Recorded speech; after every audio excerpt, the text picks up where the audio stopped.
Bonjour à toutes, bonjour à tous,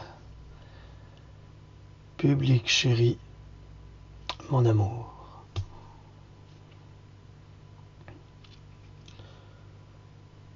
Tout d'abord, je voudrais présenter mes condoléances à nos amis britanniques pour le drame de Manchester. Alors ils vont encore essayer de nous dire que c'est un attentat terroriste islamiste, parce que ce sont les islamistes, c'est notre bête noire, c'est les assassins du monde. Étrangement, je n'y crois pas. Mais qu'est-ce qu'il a, qu'est-ce qu'il fait, qui c'est celui-là? Complètement toqué, ce mec-là, complètement gaga. Souvenez-vous qu'il y a 15 jours, M. Juncker a prévenu Theresa May que on sortirait pas comme ça. Vous sortirez pas comme ça de l'Europe. Et que à présent, il est même question de supprimer l'article 50.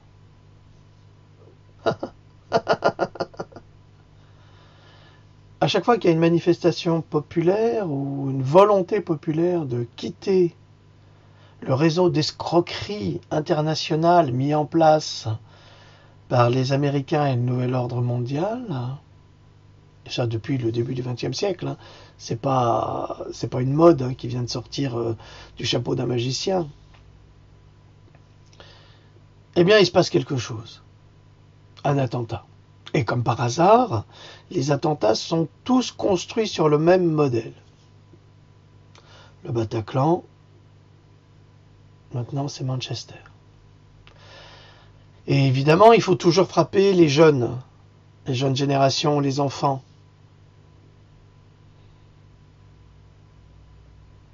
Oui, c'est ce qui marque le plus. C'est l'anecdotique, entre guillemets. C'est ce qui reste dans les mémoires. Alors, ça n'est pas du tout anecdotique. Ce n'est pas non plus un point de détail, c'est pas ça. C'est la cible. Donc, je suppose que c'est un coup de Gladio. Donc, cette armée secrète créée par l'OTAN et les États-Unis et les services secrets pour dire à Theresa May de se calmer et qu'elle ne doit pas sortir de l'Europe, parce que si elle sort de l'Europe, eh bien des attentats vont naître comme des champignons, comme ça, sur le territoire anglais, et ce seront évidemment les citoyens qui en seront victimes. D'ailleurs, c'est tout à fait habituel. Jamais les politiques, qui sont ceux qui assassinent les peuples, ne sont victimes. Jamais. Les seules victimes, c'est la population. Pourquoi c'est la population? Parce que en victimisant la population, on la fait vivre dans la peur. Comme on vit dans une fausse démocratie, en la faisant vivre dans la peur, elle finira par accepter les lois qui supprimeront ses libertés. Les lois liberticides, c'est ce qu'a fait Hollande, l'assassin Hollande. Et j'espère qu'un jour, il sera jugé avec son ami Valls. Et que c'est dans une geôle qu'ils danseront la valse ensemble. Le gros marchant sur les pieds du petit. C'est moi Laurel, c'est toi Hardy. C'est moi le gros et c'est toi le petit. En fait, on vit sous un dôme. Comme j'avais dit la dernière fois, under the dome. Et au-dessus, il y a ces fameux dieux qui sont ces multimilliardaires et qui s'amusent avec notre vie et notre destinée. Ah, ils s'amusent bien, eux. Il n'y a que nous qui ne rions pas. La deuxième chose aujourd'hui, c'est... J'ai revu, parce que je suis abonné sur des informations britanniques et écossaises.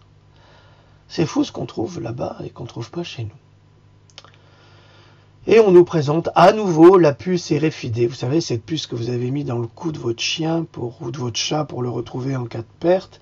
Ben maintenant, ils veulent faire ça avec les humains. C'est plus simple. Comme ça, si vous vous perdez, on vous retrouvera. Ah, c'est drôle, j'ai retrouvé votre papa. J'avais mon terminal et il se trouvait là, alors je vous le ramène. Ben, c'est pas que pour ça. Alors, il nous présente ça comme un magnifique progrès, pouvant nous apporter une liberté sans limite. Oh là là là là là là. C'est formidable, la puce RFID. Hein. Vous êtes libre comme l'air. Mais vraiment, vous n'avez pas besoin d'avoir des clés, parce que l'implanté, il se transporte, il se balade sans son porte-monnaie, sans ses papiers, sans ses clés. Il a ses données médicales sur lui, enfin dans sa main. Dans sa puce évidemment, ses trajets sont millimétrés, le nombre de ses pauses toilettes sont enregistrés, ce qu'il y fait également, s'il fume, s'il fait un gros caca, ou s'il fait qu'un petit pipi, s'il texte pendant qu'il est aux toilettes, ses conversations privées et personnelles, combien de temps il va passer au travail, sa fréquence sexuelle, ses goûts intimes, les sextoys qu'il achète, le gel de jouissance orgasmique, les capotes, les médicaments pour une maladie honteuse qu'il ne veut pas révéler, mais qu'il voulait garder secrète. Mais c'est trop tard, puisque tout est inscrit dans sa puce. Son patron sait tout, le gouvernement sait tout, il ne peut plus rien cacher, et la presse prétend que c'est la liberté absolue. Liberté absolue, absolue liberté. Que n'ai-je placé cette puce dans mon cul? Ah, encore une grossièreté, veuillez m'en excuser. C'est vrai que les grossièretés sont pires que la puce RFID. C'est vrai. C'est vrai.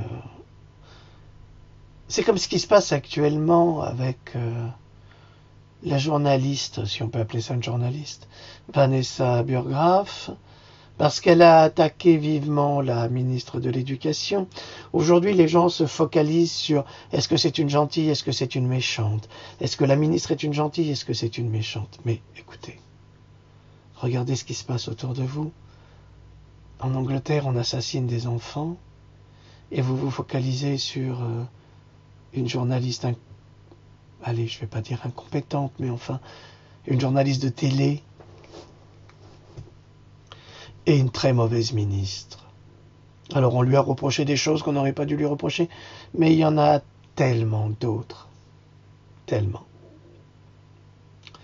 Demandez à Jean d'Ormesson, demandez à Luc Ferry, qui a clairement déclaré que Najat Vallaud-Belkacem était une parfaite incompétente.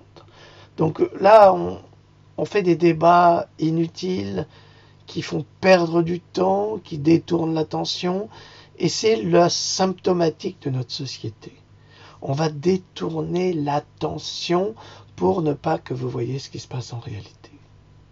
Alors Macron, il se frotte les mains, parce que pendant qu'on s'acharne sur une mauvaise ministre et une mauvaise journaliste, lui, il est en train de préparer le contrôle d'Internet, exactement comme ça se passe aux États-Unis, où ça a été voté au Congrès. C'est-à-dire qu'on va limiter les libertés d'accès à Internet, et surtout les libertés de diffusion. Vous comprenez? On ne va pas diffuser comme nous le faisons maintenant. Aujourd'hui, je suis libre de parler, mais jusqu'à quand?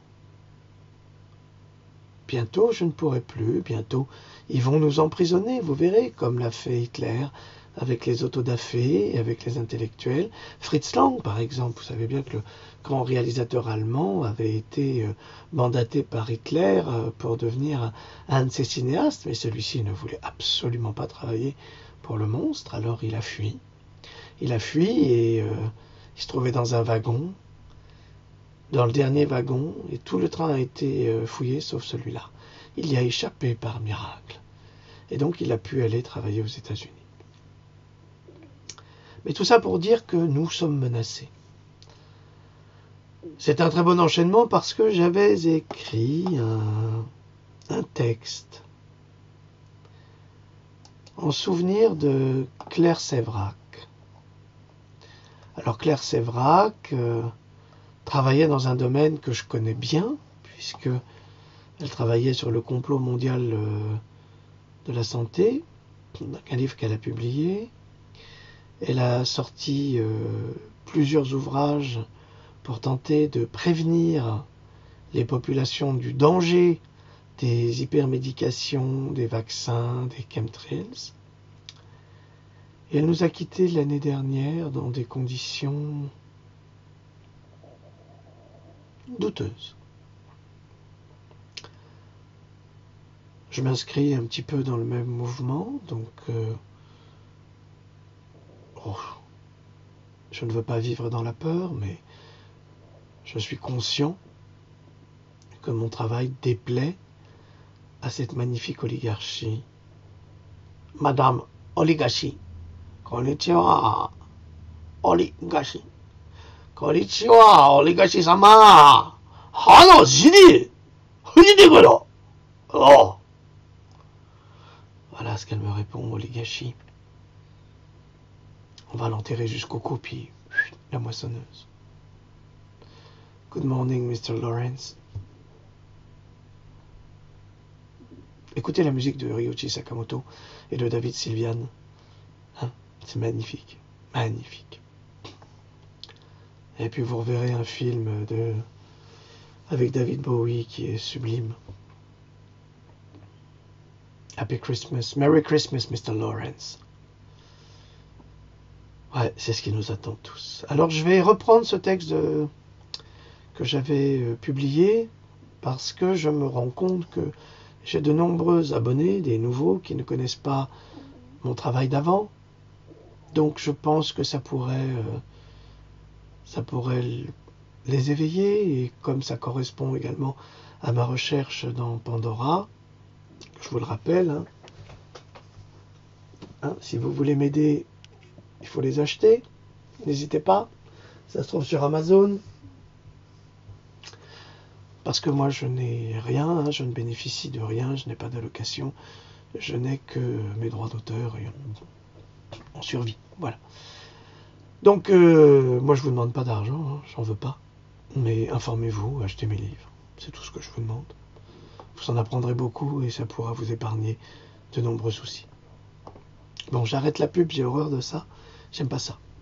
Mais nécessité fait loi. La loi, pas loi. Ok. Alors, en souvenir de Claire Séverac.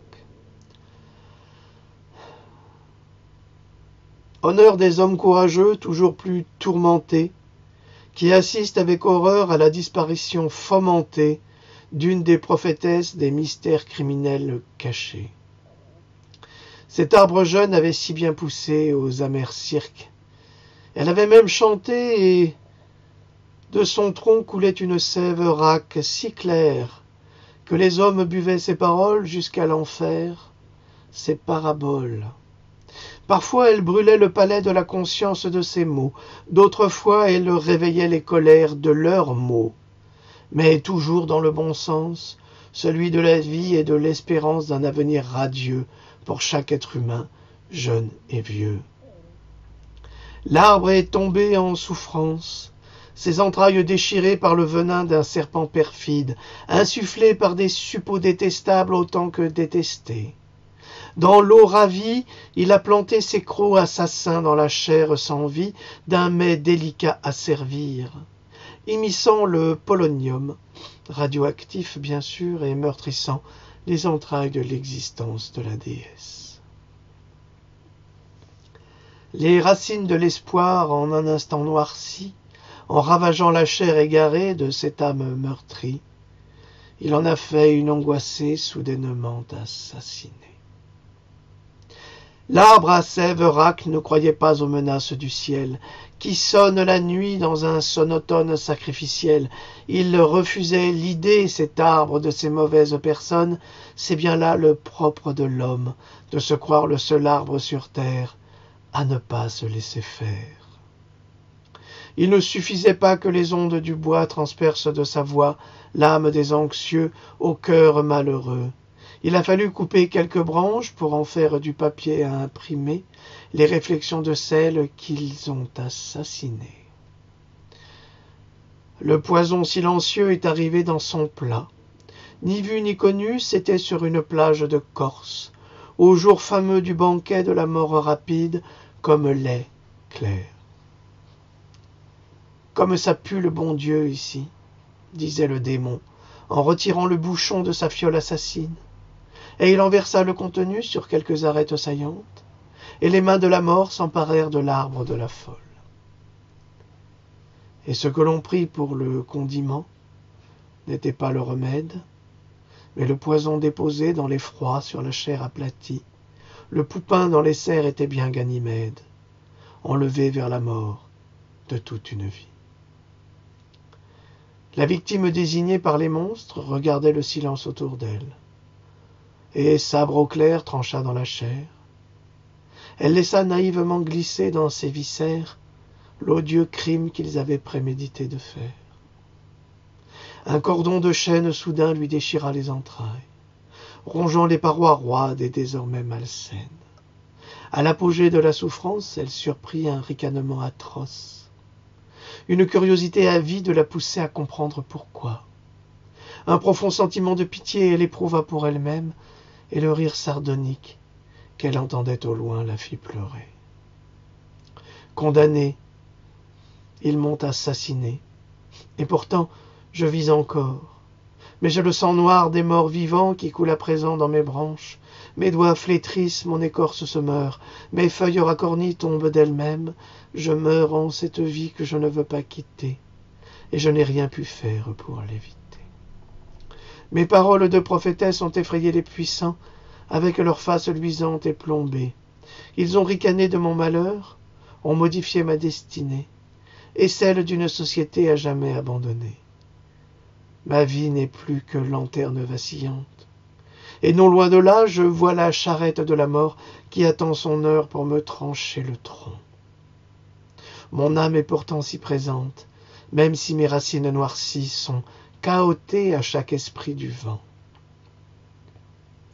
Soudain une pluie fine me glace, elle est acide, elle est tenace. Elle a ce goût d'aluminium et de barium, de métaux lourds et de strontium. C'est à cause d'elle qu'ils m'ont assassiné, c'est à cause d'elle que je meurs avec rapidité. Ces paroles glaçaient l'air.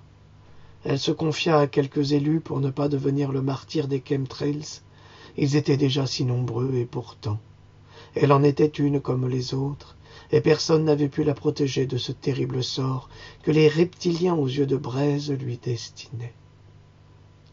Ils avaient établi que son discours nuisait à leur agenda et qu'ils n'eurent d'autre choix que de lui ôter la vie, et c'est exactement ce qu'ils firent. Ici finit le récit de la mort de Claire, brillante Séverac, dame du lac. Je vous prie, vous qui lirez cet axiome du commencement à la fin, de prier pour elle qui vous voudrez, d'avoir une pensée pour celui qui écrit ces lignes, et qui s'inscrit dans le même combat, celui de la sauvegarde de l'humanité tant méprisée et lentement assassinée. Priez pour son âme si vous savez le faire, et si vous ne savez pas,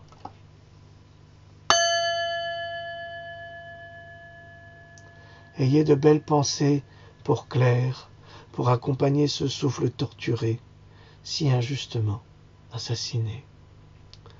À tous les sonneurs d'alerte, vous êtes en danger. Ils punissent les uns, assassinent les autres pour vous effrayer. Devriez-vous pour autant plier sous la menace? Nul ne doit céder au chantage malveillant de celui qui ne supporte pas qu'on le montre du doigt pour son agenda de vipère et d'empoisonné cobra qu'il nous destine. Nous devons unir les bonnes volontés, les forces de cette humanité, afin de lutter contre les intentions belliqueuses pour finalement offrir à la majorité le secret espoir de la vie pour l'éternité ravie. Nous vivons une époque formidable. Passez une excellente journée. Soyez heureux. Salut.